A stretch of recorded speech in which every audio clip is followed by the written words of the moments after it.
جو غلطی نہیں کر سکتا وہ فرشتہ ہے، جو غلطی کر کے ڈر جائے وہ شیطان ہے، اور جو غلطی کر کے فوراً توبہ کرے وہ انسان ہے۔ اپنے معاملات سے ہوشیار رہنا اور چوکنا رہنا اور سوچ سمجھ کر کام کرنا سعادت کی کنجی ہے۔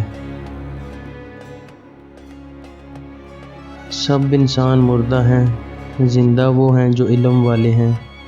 سب علم والے سوئے ہوئے ہیں، بیدار وہ ہیں جو عمل والے ہیں۔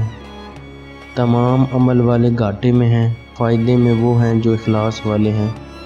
سب اخلاص والے خطرے میں ہیں، کامیاب وہ ہیں جو تکبر سے پاک ہیں۔ کسی کی پہچان علم سے نہیں ہوتی بلکہ ادب سے ہوتی ہے، کیونکہ علم تو ابلیس کے پاس بھی تھا لیکن وہ ادب سے محروم تھا۔ برے سلوک کا بہترین جواب اچھا سلوک، اور جہالت کا بہترین جواب خاموشی ہے۔ انسان کا سب سے بڑا کارنامہ یہ ہے کہ وہ اپنے دل اور زبان کو قابو میں رکھے۔ محتاجوں سے مہنگا مال خریدنا احسان میں ہے اور صدقہ سے بہتر ہے۔ ہر لکھنے والے نے فنا ہو جانا ہے، لیکن لکھی ہوئی چیز ہمیشہ باقی رہے گی۔ تو اپنے ہاتھ سے ایسی چیز تحریر کر جا جس کو قیامت کے دن تو دیکھ کر خوش ہو جائے۔ میں نے تمام دنیا پر نظر ڈالی، ہر شخص کسی نہ کسی چیز سے محبت کرتا ہے، مگر اس محبوب چیز کو دنیا میں چھوڑ کر اکیلا قبر میں چلا جاتا ہے۔ میں نے سوچا کہ میں نیکیوں اور اچھے کاموں سے محبت کروں تاکہ وہ قبر میں بھی میرے ساتھ جائیں اور مجھے اکیلا نہ چھوڑیں۔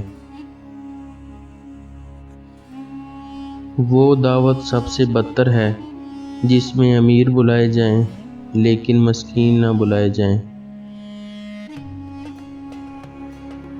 خوف خدا ایک ایسا چراغ ہے جس میں نیکی اور بدی صاف نظر آتی ہے۔ جو شخص حرام کھاتا ہے اس کے تمام اعضاء گناہوں میں پڑ جاتے ہیں۔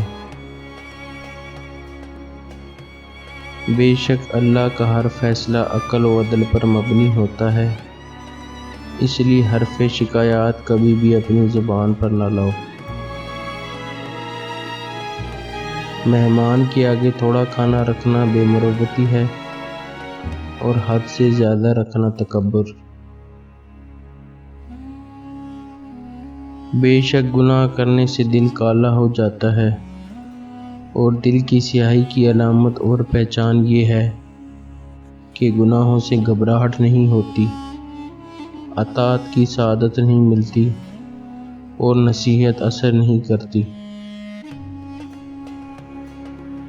دنیا میں ایمان کے بعد اگر کوئی چیز ڈھونڈنا ہو تو اچھا دوست ڈھونڈنا، کیونکہ اچھا دوست ایسے درخت کی مانند ہے جو سایہ بھی دے گا اور پھل بھی۔ نفس وہ کتا ہے جو انسان سے غلط کام کروانے کے لیے اس وقت تک بھونکتا رہتا ہے جب تک وہ غلط کام کروا نہ لے، اور جب انسان وہ کام کر لیتا ہے تو یہ کتا سو جاتا ہے، لیکن سونے سے پہلے ضمیر کو جگا جاتا ہے۔ تنگ دست قرضدار کو مہلت دینا رحمت الہی کو جوش میں لانا ہے۔ کھانے میں عیب نہ نکالو، ناپسند ہو تو مت کھاؤ۔ مخلوق کے ساتھ ایسا معاملہ اختیار کرو جو ان سے اپنے حق میں پسند کرتے ہو۔ میں علم کے اس درجے پر اس طرح پہنچا کہ جو کچھ مجھے معلوم نہ تھا میں نے اس کے معلوم کرنے میں شرم محسوس نہ کی۔